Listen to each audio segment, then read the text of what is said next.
What's going on, guys? I've got here a 2012 Nissan Sentra, and I'm going to use this car to point out to you the location of the horn fuse as well as the horn relay. There are some minor differences depending on whether or not you have the sedan or the hatchback, but I'll show you where the different fuses are. So we're going to begin by removing this top cover. There's one tab here on the left side. You've got to push that in while you pull up. And on the right side, there's two tabs that you pinch while you lift up. And you may have to flex this upper cowl piece in order to get this top cover pulled all the way out.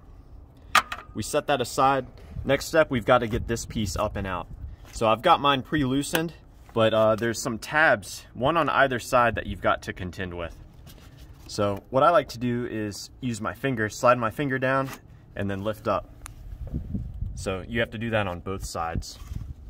And again, you may have to flex this cowl in order to get everything out of the way. Now, as far as the fuses, there's one fuse for the horn. On the sedan, that horn fuse is located right here. So it's this 10 amp fuse. I've got it pulled out so you can see what a good fuse looks like. Now, if this were the hatchback version of the Versa, you would have that fuse in this location. So that fuse provides constant power to the horn relay.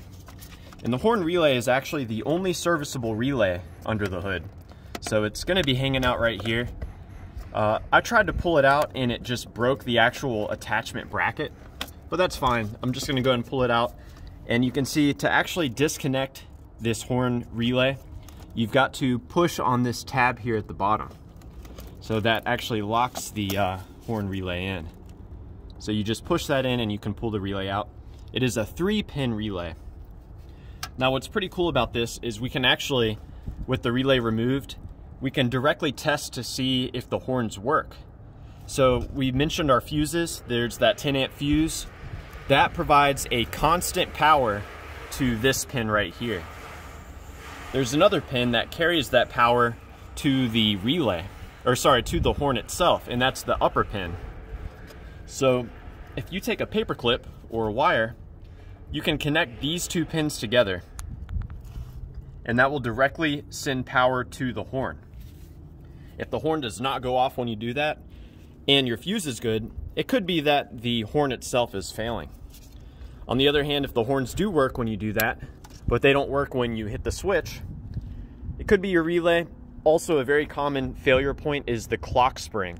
That's a piece that's behind the steering wheel, and it carries the signal from the horn switch to the relay. As far as the horns themselves, we can find one right here.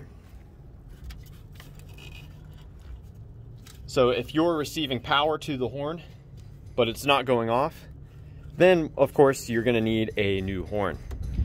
And on this car, it's the upper connector that carries the power, and the bottom connector carries the ground.